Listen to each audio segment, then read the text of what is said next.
vais démuter.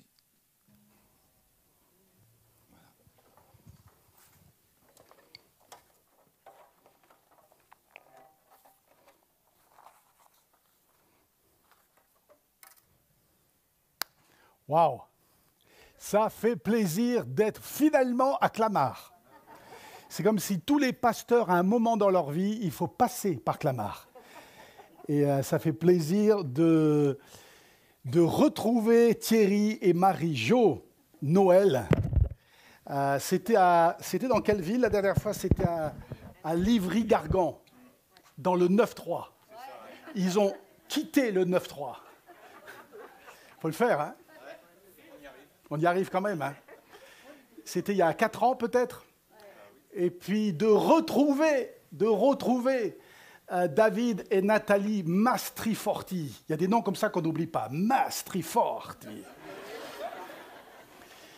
Et c'était, alors là, il y a plus que 4 ans, c'était il y a peut-être plus de 25 ans à Cambrai. Oui, ça existe, c'est une ville en France. Si on commence à Cambrai et qu'on a du succès à Cambrai, après, c'est l'avenue du bonheur. Je suis venu avec mon épouse. Ça fait 6 mois que je dis ça maintenant. Je suis venu, avec mon épouse, Yuki, et on s'est mariés il y a 6 mois. Alors on a décidé de fêter notre demi-année d'anniversaire de mariage ici à Clamart. C'est pas mal, hein?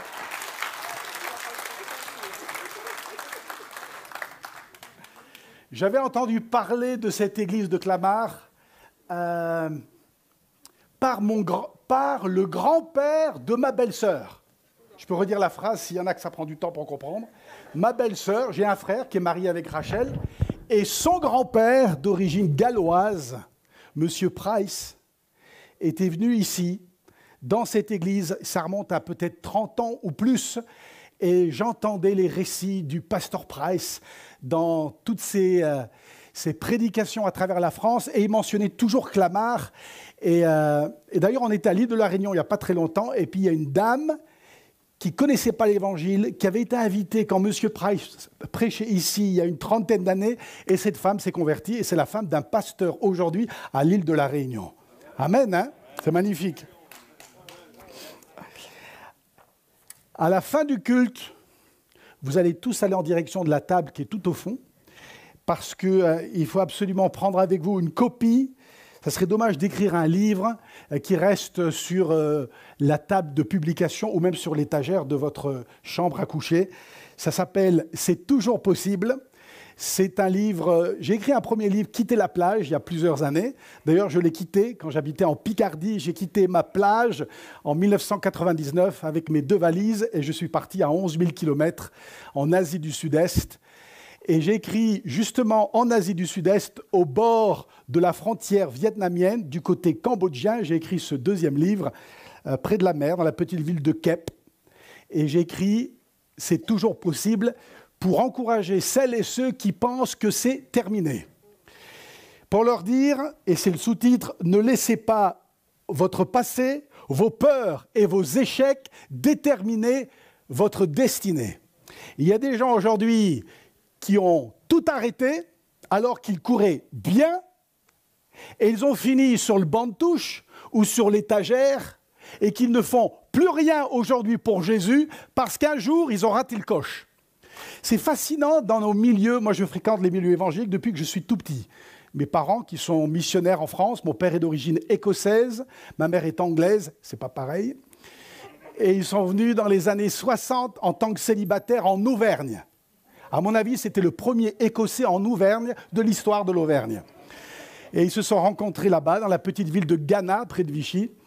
Et je fréquente les milieux évangéliques de tous bords, des églises très vivantes, des églises très calmes. Tout le monde évangélique, je pense que j'ai fait le tour et on se ressemble quand même assez beaucoup.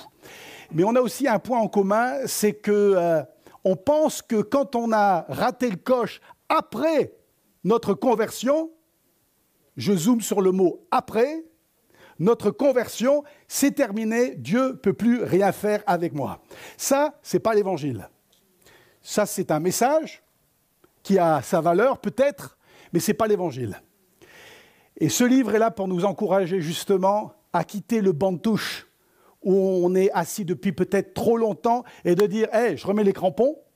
Parce que Dieu m'appelle sur le terrain, c'est quand même plus intéressant de jouer sur le terrain que de voir les autres jouer sur le terrain. Vous ne pensez pas? Alors prenez le livre à la sortie.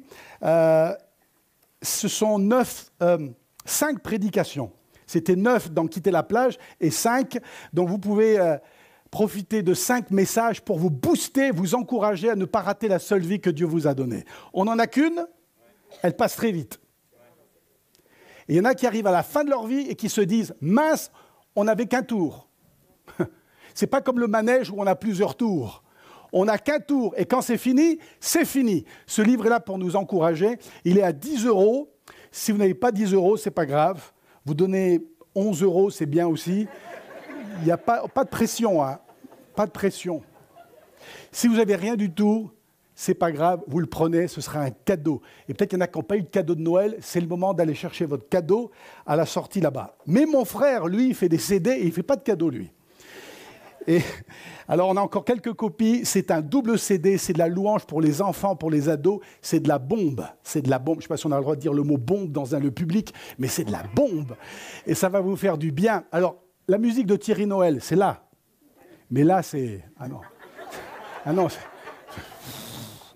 Thierry, ça c'est un autre niveau. Et mon frère serait heureux que vous puissiez faire profiter vos enfants, vos neveux, vos nièces, vos petits-enfants avec de la musique rythmée qui fait du bien. Et ils seront accros. Vaut mieux être accro à ça qu'aux réseaux sociaux. Alors prenez-le, il est à la sortie, et ça, c'est à 15 €. Vous vous rendez compte? Mon frère n'a pas compris la grâce encore. Il vend tout ça à 15 €. Ça fait du bien d'ouvrir la parole de Dieu parce que c'est le cœur de nos rencontres, la Bible. Et j'espère que vous avez pris avec vous votre Bible. Avant que je quitte la France, en 1999, on emmenait sa Bible encore à l'église. Vous vous souvenez? Au siècle dernier. Alors j'espère que vous avez encore votre Bible. Mais parce que la grâce, elle coule, vous aurez, pour ceux qui n'ont pas la Bible, le passage, j'imagine, sur l'écran aussi.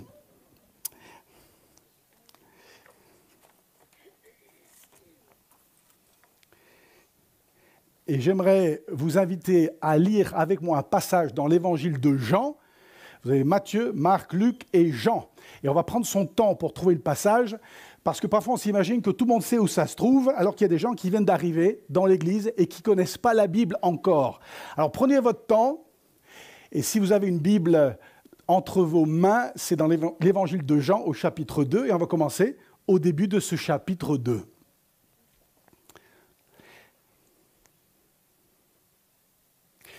Et je vais vous inviter, je ne le fais jamais, mais on va le faire maintenant, de vous lever à votre place pour honorer, une façon de dire « j'honore la Bible ». J'honore la parole de Dieu. J'espère que vous ne la lisez pas seulement à 10h45 le dimanche matin, mais que vous lisez tous les jours chez vous, pas que lire, mais d'aller avec une pioche et une pelle et de chercher des pépites d'or dans la parole de Dieu.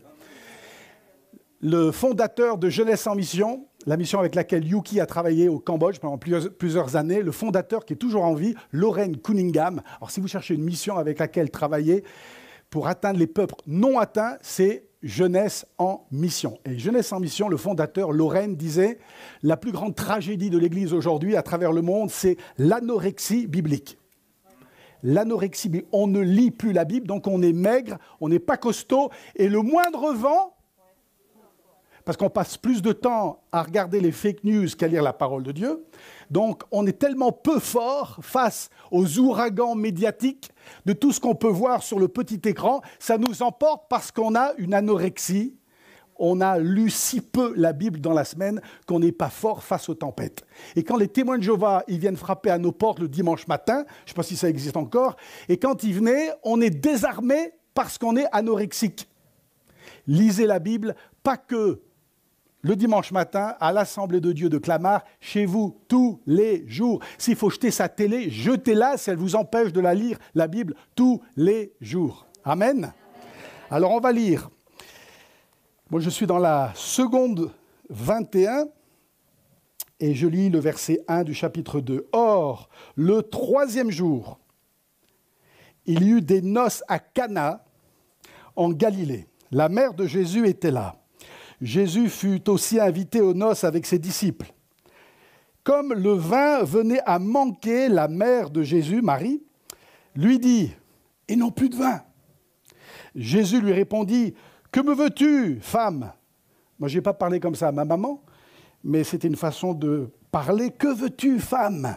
Mon heure, maman, n'est pas encore venue. » Sa mère dit au serviteur « Faites tout ce qu'il... » C'est bien ça, hein? C'est pas « je vais vous dire ce qu'il faut faire ». Il y a des gens qui s'adressent encore à Marie aujourd'hui, alors que si Marie était là, elle leur dirait ce qu'elle a dit il y a 2000 ans, « Faites tout ce qu'il, mon fils, Jésus, vous dira. » Or, il y avait là 6 jarres de pierre ou des cruches, destinées aux purifications des Juifs et contenant chacune une centaine de litres.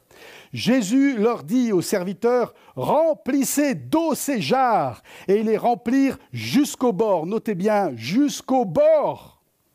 Verset 8, « Puisez maintenant, leur dit-il, et apportez-en à l'organisateur du repas. » Et on finit, et ils lui en apportèrent, l'organisateur du repas, goûta l'eau changée en vin.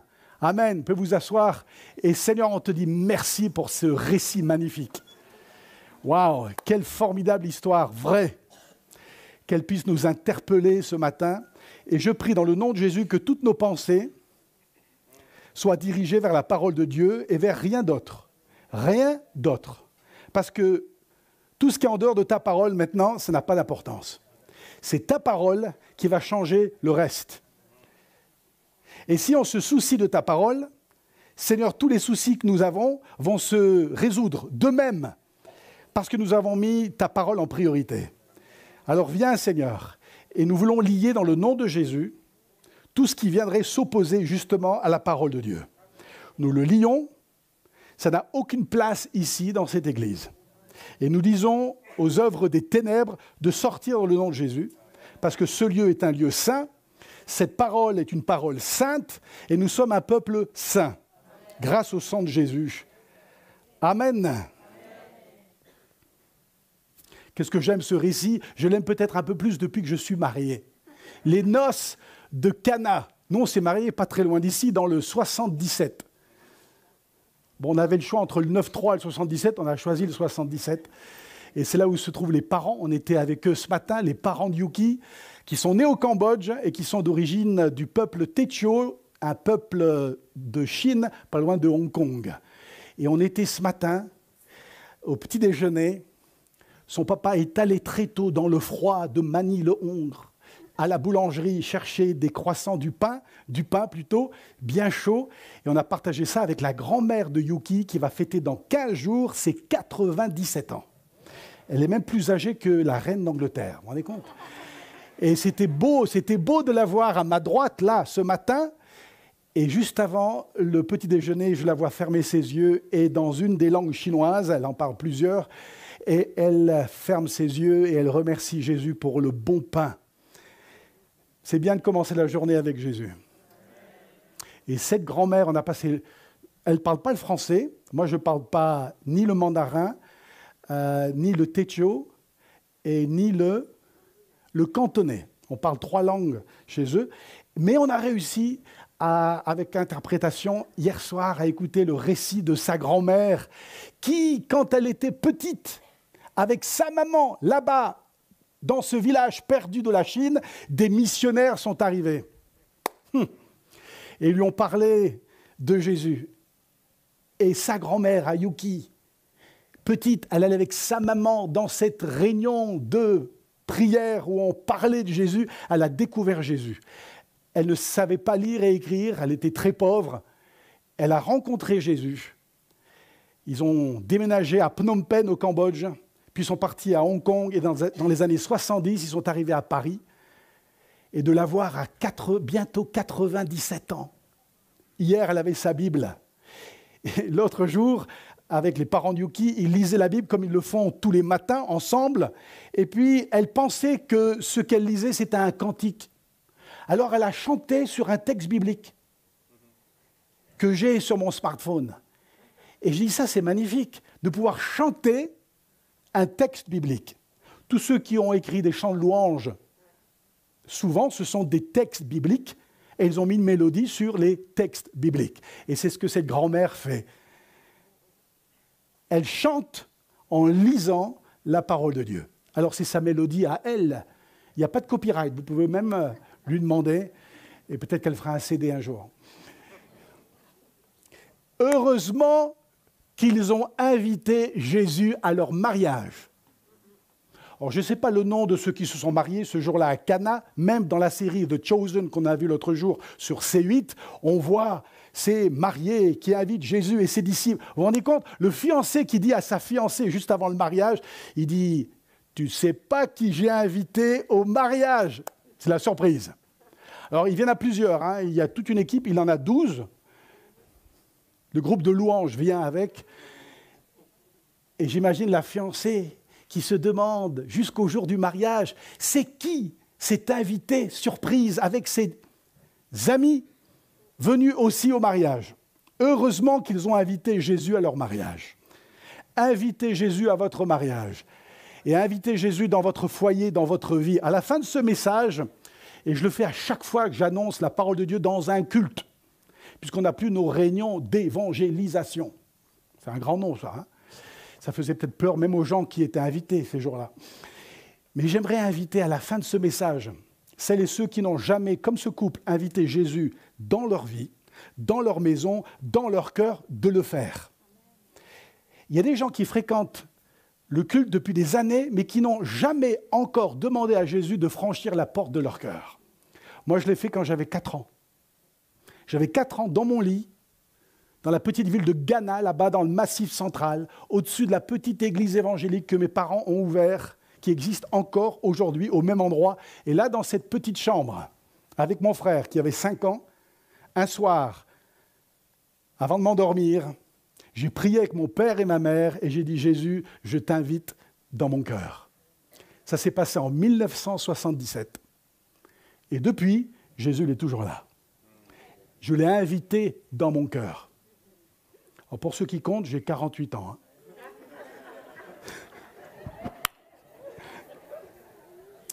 Hein. Ce mariage, ça commence mal. Il est dit, au verset 3, « Comme le vin venait à manquer ». Alors ça, c'est pas très bien pour un mariage. Hein. Vous avez plein de monde, il y a du vin pour commencer, et à mi-chemin, comme dans la série The Chosen, on voit qu'ils sont en train de se sentir... Il y a un malaise dans le mariage parce qu'il n'y a plus de vin. Il y a de l'eau, il y aura toujours de l'eau, mais il n'y a plus de vin. Alors, est-ce qu'ils ont trop bu, trop vite? Est-ce qu'il y a eu plus d'invités que ceux qui étaient invités? Vous savez, les gens qui s'invitent, qui ne sont pas invités. Il y en a toujours dans les mariages. Mais je t'ai jamais vu, toi. Tu fais quoi ici? Ils sont là en train de finir les sandwichs, tout seuls dans un coin. Alors peut-être que c'est ça la raison pourquoi il n'y avait plus de vin très vite, au mariage de Cana. En tout cas, quand j'ai lu ce récit, quand j'ai relu ce récit, c'est ça qui est fascinant avec la Bible. Vous la lisez une fois, cette histoire, 10 ans plus tard, vous la relisez et vous dites « Tiens, il y a 10 ans, je n'avais pas vu ça ». Il n'y a que dans la Bible qu'on peut dire ça. Je ne sais pas si dans les livres de Victor Hugo ou de Alphonse Daudet, vous pouvez dire « Tiens, une pépite qui fait du bien à mon âme que je n'avais pas vue quand j'ai lu ce livre en CE2 ».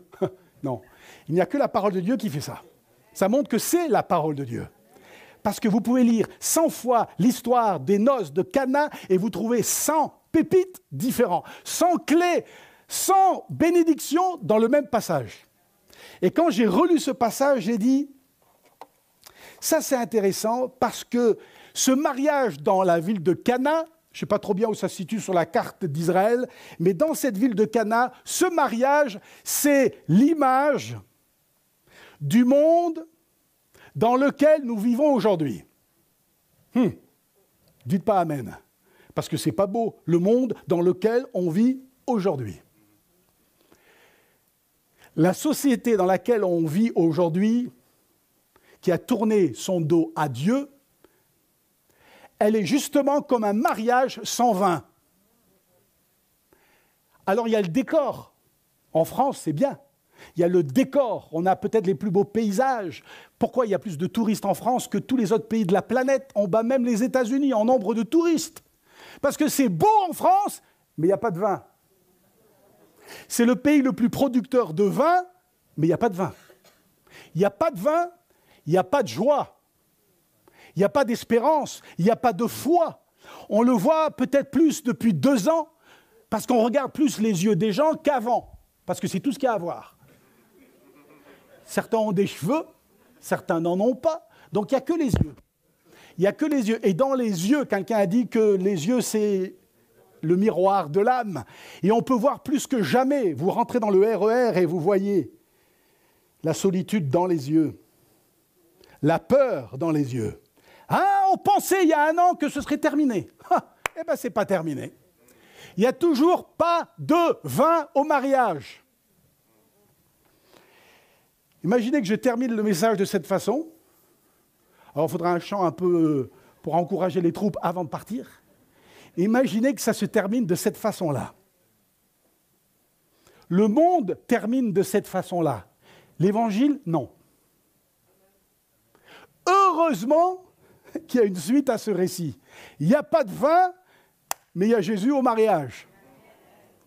Pourtant, Jésus est là. Il y a des gens qui pensent que quand le Covid est arrivé, Jésus est parti. Non, Jésus a toujours été là.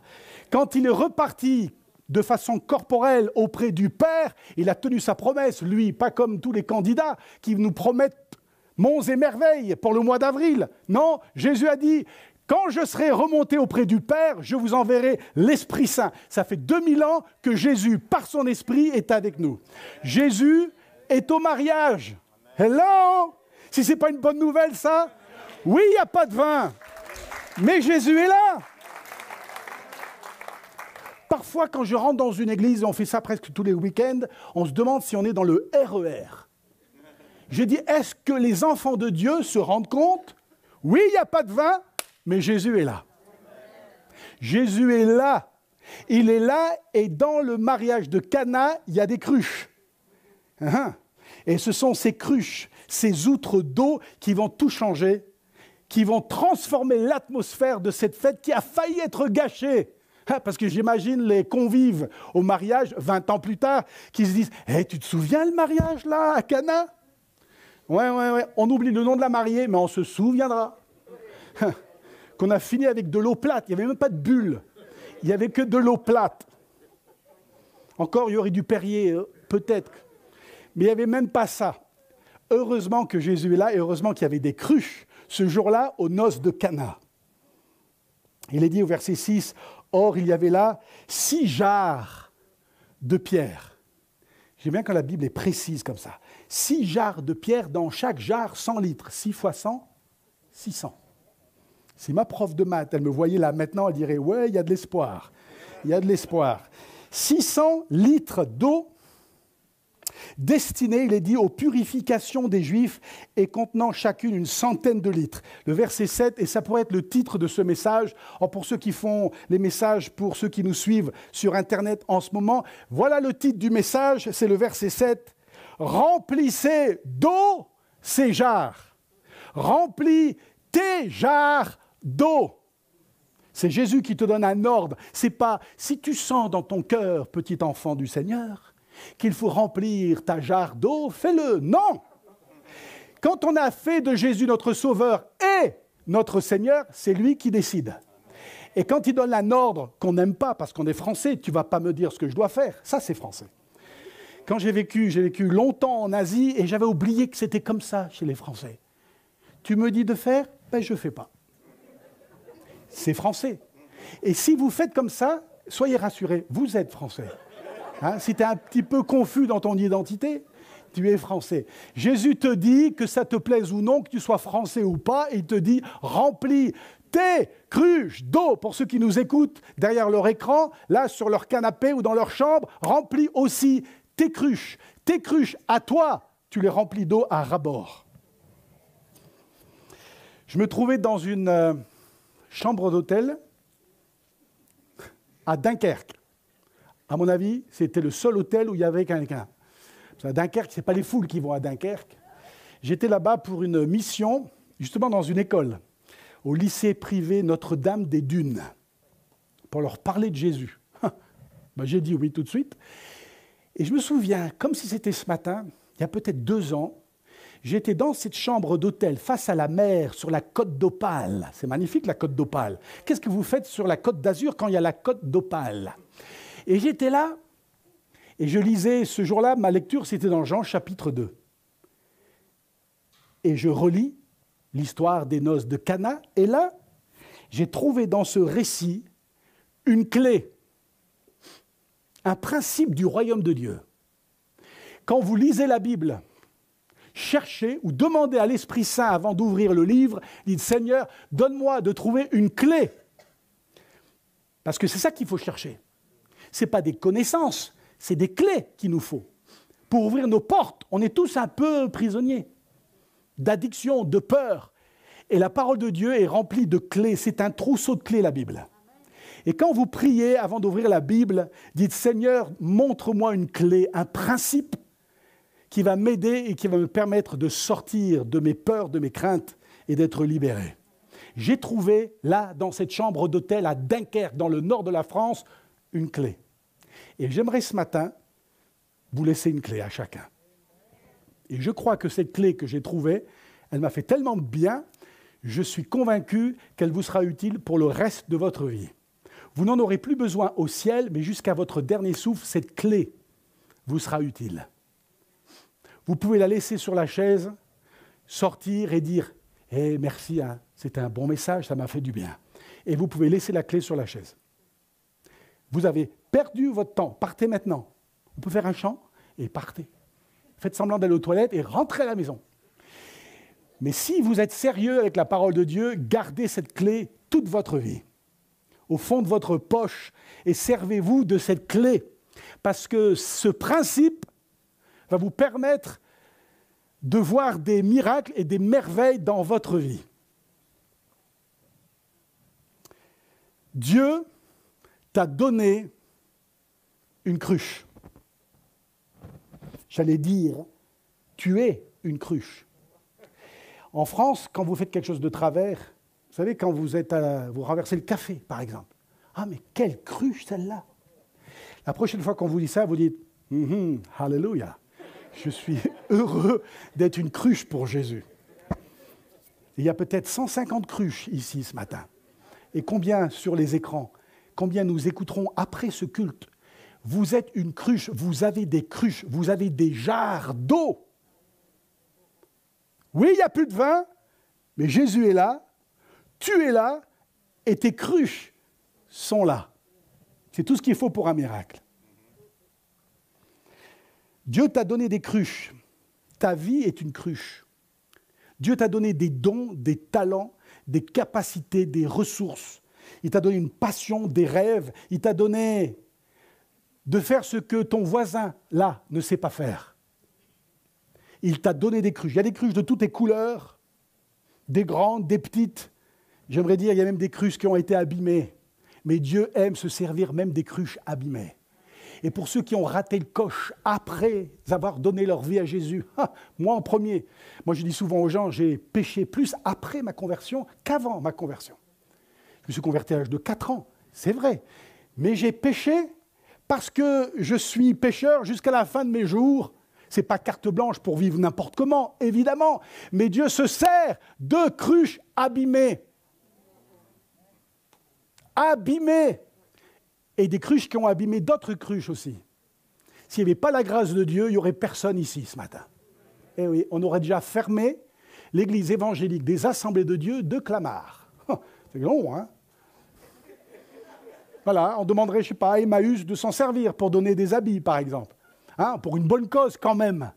On pourrait tous rentrer, parce que tous ici, nous avons péché, après avoir donné notre vie à Jésus, nous sommes des cruches, teintées, abîmées, pas aussi belles qu'on voudrait, et pourtant Jésus va se servir de nos cruches abîmées pour provoquer un miracle. Si c'est tout ce que tu retiens ce matin, ça valait le coup de venir. Et ceux qui nous écoutent, ils disent « Ah, j'aurais dû venir pour l'écouter en vrai !» Et pour ceux qui nous écoutent, on est bien ici. Si vous pouvez venir dimanche prochain, il y a encore des places. Il y a au moins 40 places. 40 places et c'est tout gratuit. Moi, je suis un Écossais. Quand j'entends gratuit, je cours. Je cours. Alors venez, parce qu'on est quand même bien ici, mais on comprend qu'il y a certains qui ne peuvent pas sortir. Ils sont malades, ils sont dans leur lit. Même dans ton lit, malade, Dieu peut se servir de toi. Il y a des cruches qui sont malades, Dieu peut se servir de toi. Tu as peut-être 97 ans, comme la grand-mère de Yuki, et tu dis, mais je ne peux pas vraiment sortir. Mais Dieu peut se servir de toi. Et tu peux prier pour les nations. Tu peux prier pour l'Église persécutée. Pas qu'une fois par an, avec portes ouvertes de Frère André. Tous les jours, nous prions pour l'Église persécutée en Corée du Nord, au Nigeria, au Yémen, au Maroc. Peut-être qu'un jour en France aussi. Jésus t'a donné des cruches et il a besoin de ta cruche. Ma question ce matin, c'est, elle est où ta cruche? Tu l'as mise où, ta cruche? Ces dons que Dieu t'a donnés. Ah oui, ça remonte à 30 ans, mais c'est toujours un don et il ne se repent pas des dons qu'il a fait à ses enfants. Jésus a besoin de ta cruche. Jésus a besoin de ta cruche pour provoquer un miracle, pour que l'eau soit changée en vin. Vous savez que beaucoup de cruches de chrétiens ont fini dans les galeries d'exposition de nos églises évangéliques ou dans les musées chrétiens. Et on a exposé la cruche, un peu comme dans les galeries d'art. Alors c'est beau, mais ça ne sert à rien. Mais c'est beau. C'est là, sur l'étagère, ça se remplit de poussière, les années passent. Alors on met peut-être une petite étiquette. Alors si on écrit ça en latin, ça fait mieux. Je n'ai jamais compris pourquoi dans les musées, déjà on n'a pas trop envie d'y aller. Et en plus c'est en latin, ça ne donne vraiment pas envie d'y aller. Et on écrit en latin à côté d'une poterie qui date du XIIe siècle, du temps de je ne sais qui, à Rome. Puis on regarde ça, derrière une vitre, il y a des chrétiens qui ont fini derrière une vitre. Ta cruche, elle ne sert plus à rien. Alors que c'est la cruche qui va faire le miracle. Alors on a écrit sur la petite étiquette, Sylvain, né en 1989, cruche magnifique pour faire avancer le royaume de Dieu. On prend une photo, on envoie ça sur WhatsApp, on envoie ça sur Instagram. C'est ma cruche qui fait avancer, qui faisait avancer le royaume de Dieu. Alors, on écrit sur nos cruches, Corinne, née en 1954, cruche qui fut très utile dans les années 80. Je ne sais pas ce que ça donne en latin. Et on se dit, waouh! À l'époque, hein. Ah, Timothée, si tu savais à l'époque. Ah, les années 80, c'est pas comme maintenant. Hein. C'était un autre niveau. Hein. Les réunions de prière, c'était autre chose. Hein. Ah là, c'était... Bon, maintenant, c'est bien, mais avant. Tu vois, avant Dieu, il agissait mais avec puissance. Et il se servait de moi.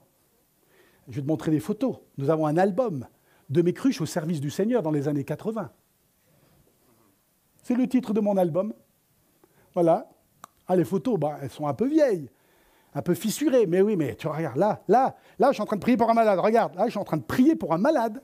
Tu sais ce qui s'est passé? Je ne l'ai pas mis en photo parce que je veux rester humble. Le malade, il a été guéri. Il a été guéri. Non, mais tu te rends compte de la cruche que j'étais pour le Seigneur. À l'époque, c'est le bon vieux temps. Hein? Du temps, à l'époque. Hein? Dans les années 80, 90, ça c'est un petit peu, je faisais un petit peu moins pour le Seigneur parce que je sentais que c'était fini mon temps. C'est qui a dit que c'était fini ton temps? C'est qui te l'a dit ça?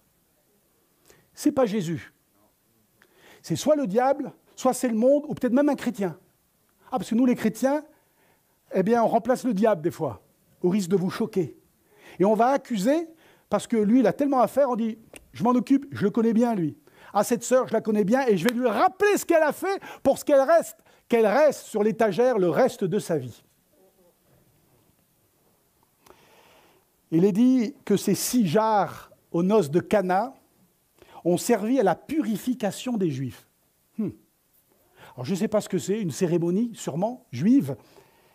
J'ai trouvé ça intéressant. J'ai dit, jusqu'à maintenant, ces 6 jarres ont servi à la purification des Juifs. Jusqu'à maintenant. Et Jésus arrive, et ces 6 jarres vont changer de fonction.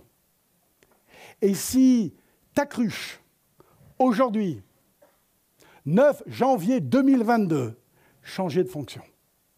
Jusqu'à maintenant, c'était pour gagner de l'argent. C'était pour grimper dans l'échelle de mon entreprise. Jusqu'à maintenant, c'était « il faut absolument qu'on paye cette maison avant 2030 ». Ça, c'était ce que tu voulais. Et si Jésus arrivait ce matin et il bouscule tous tes plans, tous tes plans. Moi, je pensais rester à Amiens, en Picardie, et Dieu a bousculé mes plans. Et je suis parti 19 ans là-bas, dans les rues de Phnom Penh au Cambodge. Moi, je pensais rester en Picardie, parce que c'était sympa, la Picardie. Les gens sont sympas, et comme j'étais célibataire jusqu'à il y a 6 mois, les mamies de l'église, elles me préparaient à manger. C'était magnifique, la vie. La vie est un long fleuve tranquille. Vous connaissez le film ? C'était comme ça, ma vie. C'était super, c'était bien, et un jour, Jésus est arrivé, et mes jarres ont changé de fonction. Soyez prêts à ce que vos cruches servent à autre chose. Ah oui, mais mon père a fait ça. L'entreprise de mon père et de mon grand-père, ça date de 1729, Timothée. Alors on ne va pas changer. Et Jésus arrive et il dit, hey, c'est plus pour la purification des Juifs, c'est pour le miracle de l'eau changée en vin. J'ai trouvé dans cette histoire, et je vais vous laisser une clé, il nous reste un quart d'heure, 10 minutes, un quart d'heure. J'ai trouvé dans cette histoire quelque chose de fascinant. Écoutez bien, c'est seulement quand les serviteurs ont versé l'eau dans les jarres, c'est seulement à ce moment-là que l'eau s'est transformée en vin. Avant, il n'y avait pas de vin. C'est quand les serviteurs, au moment où ils ont versé l'eau dans les jarres et qu'ils ont puisé à ce moment-là seulement, l'eau s'est transformée en vin. Je vais vous montrer un exemple. Merci. J'ai choisi de la Volvic. Cette église est sponsorisée par Volvic. J'aime Volvic parce que je suis né à côté de Volvic, dans les volcans d'Auvergne.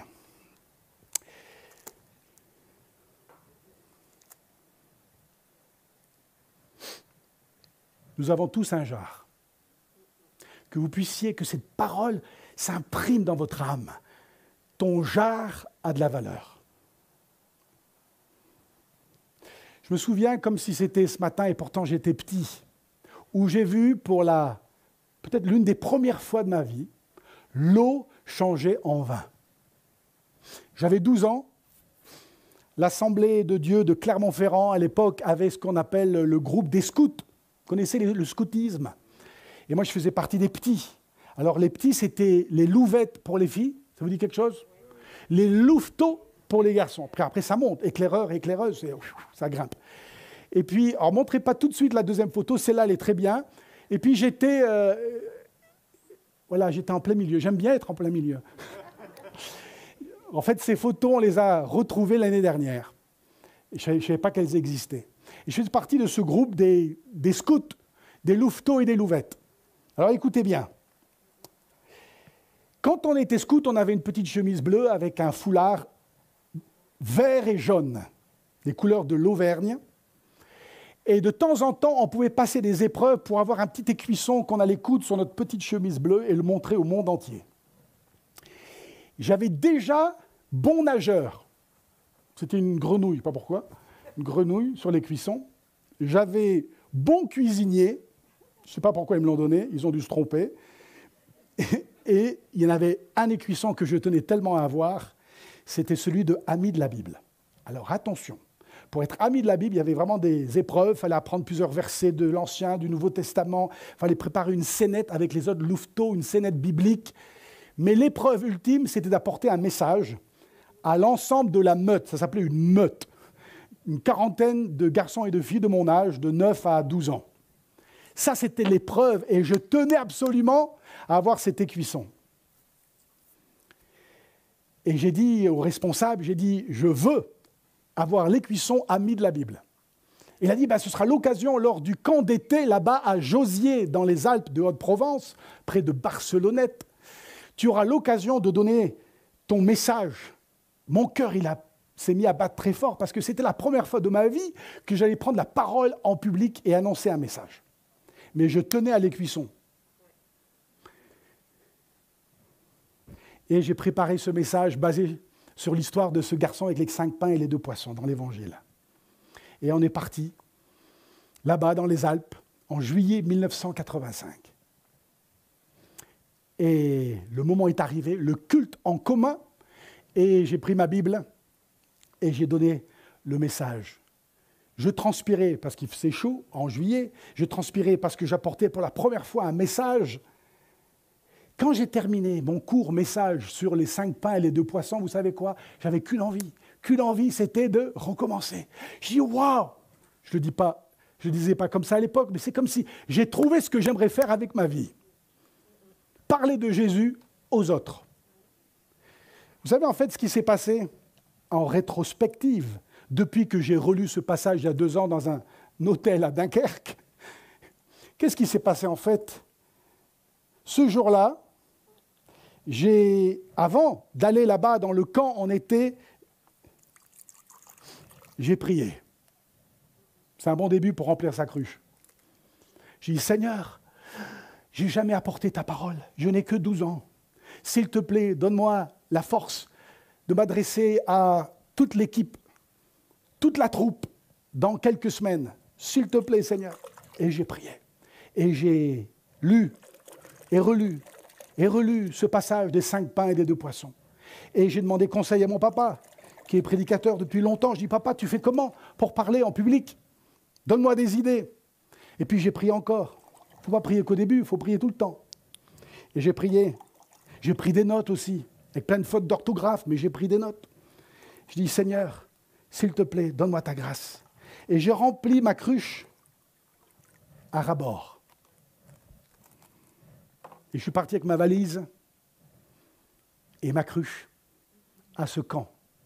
Et face à tous ces enfants, là-bas, en plein air, dans les Alpes, à la frontière italienne, en juillet 1985, quand je me suis adressé à ces 40 louveteaux et louvettes, j'ai puisé. C'était rouge. C'est ce qui se passe à chaque fois. Si toi, tu remplis ta cruche, attends-toi par la foi à ce que Jésus transforme l'eau en vin. Voilà la clé. Et depuis ce jour-là, c'est ce que je fais. Je vais par Mons et par Vaux. Il y a des gens qui me disent « T'es pasteur où ?» Je dis « Par Mons et par Vaux ». Ils ne savent pas où c'est Mons et Vaux. Et on va par Mons et par Vaux avec notre cruche. Yuki, Timothée et leur cruche. Ils n'ont pas d'enfants, mais ils ont une cruche. Et ils vont avec leur cruche. Et c'est ce que je fais. Je vais dans un auditorium, dans une université. Moi qui n'ai jamais été à la fac. En Angleterre ou au Canada, et je suis impressionné devant tous ces étudiants qui on le voit, ils ont 3 étages. On le voit. Ils vous parlent, vous comprenez 1 mot sur 10. Et j'arrive avec ma cruche. Ils ne savent pas que j'ai rempli ma cruche d'eau.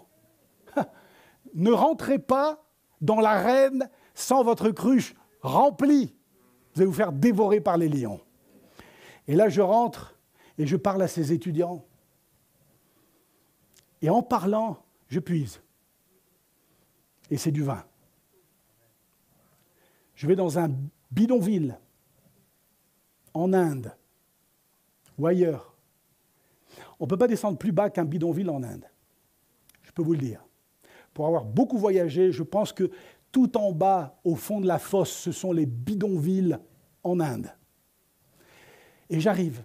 Et je suis impressionné parce qu'on n'est pas du même monde. Mais j'ai une cruche. Et la cruche va nous relier. Et Jésus vient avec moi dans le bidonville de Bangalore en Inde. Et quand je puise, c'est du vin. C'était de l'eau, c'est devenu du vin. Je vais dans un EHPAD. Vous savez, les EHPAD qu'on oublie souvent. Je me souviens d'avoir visité un EHPAD dans le nord de la France pour la première fois avec mes parents. C'était un dimanche après-midi.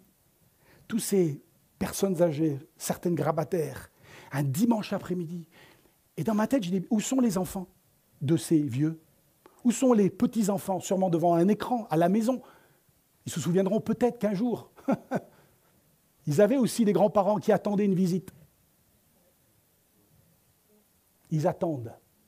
Et beaucoup partent dans l'éternité sans Jésus. Si vous cherchez une mission, pensez aux seniors en France. J'ai lu l'autre jour qu'il y a 2 millions de seniors en France qui n'ont aucun ami, aucun membre de famille. Je ne sais pas si ça vous secoue ça. 2 millions de seniors qui n'ont... Ce n'est pas une revue chrétienne, c'est un journal que j'ai lu qui dit 2 millions sans amis, sans famille. Pendant le Covid, ça doit être dur. Et dans les EHPAD aussi, c'est difficile. Et je rentre dans un EHPAD et j'y vais avec ma cruche remplie d'eau. On n'est pas du même monde. La mamie, elle a 90 ans. Moi, j'en ai un peu moins. On ne se connaît pas. Mais j'ai une cruche. Et vous avez une cruche aussi. Et c'est cette cruche qui va faire la différence. Remplissez-la jusqu'au bord. Il est dit, ils les remplirent jusqu'au bord. Je la remplis jusqu'au bord et je m'attends à ce que Jésus fasse le miracle. Et si vous êtes appelé à prêcher la parole de Dieu, parce que je peux vous dire, il y a une carence de prédicateurs en France.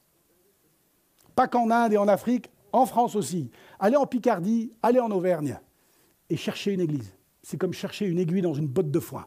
Et il y en a du foin en Auvergne. Et vous cherchez une église. Dieu cherche des hommes et des femmes, des couples, des jeunes qui vont dire « Eh bien, j'irai dans Corrèze. » Qui veut aller en Corrèze? On traverse la Corrèze pour aller en Côte d'Azur, peut-être. La Corrèze, qui va aller en Corrèze avec sa cruche? Parce qu'il y a une carence d'évangélistes en France. Vous savez que ça fait partie des 5 ministères. Dieu soit béni pour les pasteurs, les leaders de louanges. Où sont les évangélistes? Où sont-ils aujourd'hui? Où sont les Douglas Scott, les Billy Graham, les Luis Palau? Billy Graham est mort, Luis Palau est mort, Reinhard Bonnke est mort. Les 3 plus grands évangélistes sont morts les uns après les autres. Où sont les Moïse Harou, les François Forchelet, les Gilbert Regenbach, les Daniel de Mester, des hommes qui savent prêcher l'évangile en France? Ils sont où? Ils sont là, à Clamart. Je veux croire qu'ils sont ici, dans cette église. Que les cruches sont là, dans cette église. Et je veux, dans le nom de Jésus, appeler les évangélistes, pas les pasteurs. Vous m'excusez, pour une fois. Parce qu'il y a 5 ministères. On n'est même pas passé au 3e. Pasteur, évangéliste. Le jour où on aura des apôtres, des prophètes et des docteurs, l'église sera beaucoup plus saine. Où sont les évangélistes qui vont partir au Cantal? C'est le numéro 15 sur la plaque d'immatriculation. Le 15, qui va aller dans le 15? Avec sa cruche. La France a besoin d'évangélistes, des gens qui vont proclamer le plan du salut. Ils sont où les évangélistes de l'église de Clamart, qui vont se lever avec leur jarre, qui vont la remplir d'eau et qui vont la verser là-bas dans le Cantal, là-bas dans le département de la Somme, c'est le 80 la Somme. Qui va y aller? La Somme, qui a connu les 2 guerres mondiales, un pays qui est en fait déchiré, traumatisé. En 1916, dans la Somme, 1 million de morts dans une bataille. En France. En 1916, 1 million de morts dans une bataille. La bataille de la Somme, en Picardie. Qui va y aller là-bas? Quand j'étais pasteur en Picardie, il y avait des églises. 23 ans plus tard, ces églises ne sont même plus là.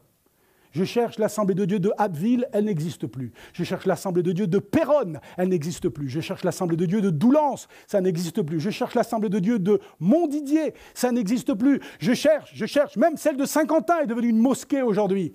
Où sont les évangélistes qui vont se lever avec leur cruche pour porter du vin à une fête qui n'a que du décor et qui n'a pas de joie? Surtout, n'essayez pas, un petit conseil pour terminer, n'essayez surtout pas de transformer l'eau en vin. Ce n'est pas votre rôle. J'ai connu beaucoup de missionnaires, certains ont travaillé en France, terre difficile, évidemment, on dit que la France est le cimetière des missionnaires, et qui sont repartis. Ils ont dit c'est dur, et souvent, ils ont essayé, parce qu'il y a la pression de l'Église qui les a envoyés, de produire du vin. N'essayez pas de changer l'eau en vin. Remplissez seulement votre cruche. C'est tout. Et vous savez, il n'y a que ceux qui qui ont invité Jésus au mariage, qui voient l'eau changer en vin. Au Cambodge, j'ai vu beaucoup d'organisations humanitaires qui font, c'est vrai, du bon travail. Peut-être que vous envoyez un chèque une fois par an pour les aider. Je ne vais pas les citer, donc. Ils font du bon travail. Ils ont des grands budgets. Ils ont un programme sophistiqué. Ils sont soutenus par les Nations Unies, peut-être certains. Et ils font, c'est vrai, du bon travail. Mais ils ne voient jamais l'eau changer en vin. Parce qu'ils n'ont jamais associé Jésus à leur ministère. Invitez Jésus dans votre lieu de travail, dans vos projets, dans vos rêves, que Jésus soit au centre. Jésus au centre. Invitez Jésus dans votre vie. Jésus est à la porte et voudrait rentrer au mariage. Il ne se force pas comme certains pourraient le faire. Il n'est pas un bandit, il n'est pas un brigand. L'autre jour, mon frère Marc et Rachel, qui habitent dans le nord de la France, à 9h15 le matin, des cambrioleurs sont arrivés. À 9h15, en plein jour, en fait, ils sont arrivés et ils ont cassé la porte. Jésus ne fait jamais ça. Il est là à la porte de ton cœur, de ta vie, de ta maison, et dit, est-ce que je peux rentrer ? Le grand évangéliste Spurgeon, il y a longtemps à Londres, disait ceci, « Christ attend peut-être longtemps, mais il n'attend pas toujours. » Il attend. Tu as 14 ans, tu dis « tout va bien, papa et maman ils vont à l'église ». Jésus n'est jamais rentré dans ta maison. Dans ta maison. Il attend. Et quand il rentre, il donne le vrai bonheur. Comme le dit ce vieux cœur, si tu veux le vrai bonheur. Le vrai bonheur. Laisse entrer Jésus dans ton cœur. Si ça, c'est pas simple. Laisse entrer Jésus dans ton cœur. L'autre jour, je lisais ce que Johnny Hallyday a dit une fois à un journaliste de Paris Match. Je sens que le bonheur existe, mais je ne l'ai jamais vécu. Peut-être que quelqu'un dit justement ça. Je sens qu'il existe le bonheur, mais je ne l'ai jamais vécu. Si seulement tu ouvrais grand la porte de ta maison et tu fais comme ces jeunes mariés, il y a 2000 ans aux noces de Cana, ils ont dit « Hey Jésus, tu peux venir ». C'est lui qui a changé l'eau en vin. Ce n'est pas les disciples, ce n'est pas Marie, la mère de Jésus, avec tout le respect qu'on peut avoir pour eux. C'est Jésus. Il n'y a que Jésus qui va changer l'eau en vin. Alors qu'on prie maintenant, j'aimerais simplement vous inviter à faire ce que j'ai fait quand j'avais 4 ans. J'ai ouvert la porte de ma maison. J'ai ouvert la porte de mon cœur. Alors que nos têtes sont baissées, j'aimerais vous chanter un petit chant, même si vous en avez préparé un, qui me vient à l'esprit. Il est vraiment simple. Il est tellement simple, je crois que c'est le chant le plus facile qui a jamais été écrit. C'est mon papa qui me l'a appris quand j'étais petit, il me l'a appris en anglais, et on va le traduire en français tellement il est facile. Et ce chant est une prière à Jésus. Et ensuite, on va prier. Après ce chant, je vais vous inviter à prier à haute voix. La Bible dit, celui qui confesse de sa bouche le Seigneur Jésus, et, il y a un « et », qui croit dans son cœur, qui croit quoi ? Que Dieu a ressuscité Jésus de la tombe, virgule, sera sauvé. Voilà. Et on va le faire dans 2 minutes. Et Jésus va rentrer. Parce qu'il attend depuis longtemps. Il voudrait rentrer. Avant même que l'eau soit changée en vin, il veut rentrer dans ton cœur, dans ta maison. Et le petit chant dit ceci, en anglais, I say yes, yes, yes. I say yes, yes, yes. I say yes, Lord. I say yes, Lord. I say yes, yes, yes. Je dis oui Seigneur. On peut le chanter ensemble. Je dis oui, oui, oui. Je dis oui. Je dis oui, oui. Dis oui à Jésus ce matin. Derrière ton écran. Je dis oui, Seigneur. Je dis oui, Seigneur. Je dis oui, oui, oui. Encore, je dis oui. Dis-le du fond de ton cœur. Je dis oui, oui, oui. Je dis oui, oui, oui. Je dis oui, Seigneur. Je dis oui, Seigneur. Je dis oui, Seigneur. Je dis oui.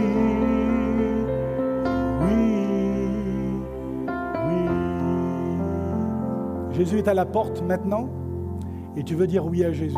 Tu veux qu'il rentre dans ton foyer, dans ton cœur, qu'il nettoie tout et qu'il change ta vie.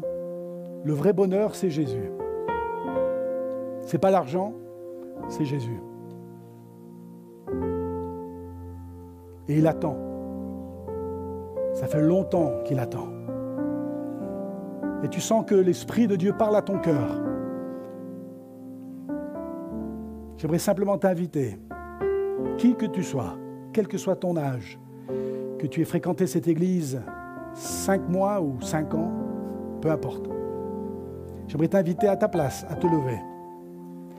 Je t'invite maintenant à te lever à ta place et en te levant, tu dis « Je dis oui à Jésus ». Merci Seigneur. Tu te lèves si tu veux inviter Jésus dans ton cœur. Et ceux qui ont déjà invité le Christ dans leur maison, priez pour ceux qui l'invitent. Priez maintenant.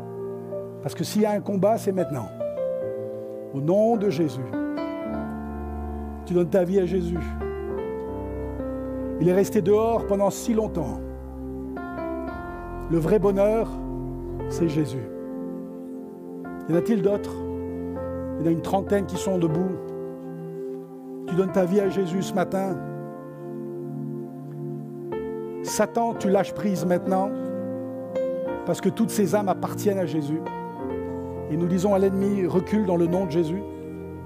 Lâche prise maintenant. Lâche prise dans le nom de Jésus. Parce que ces âmes passent des ténèbres à la lumière. Ces âmes passent de la peur à la paix. Merci Jésus.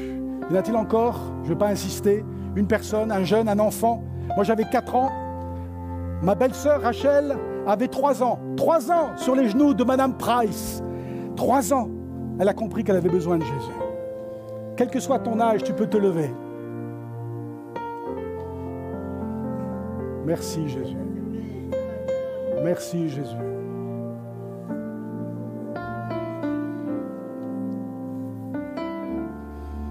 Merci Jésus.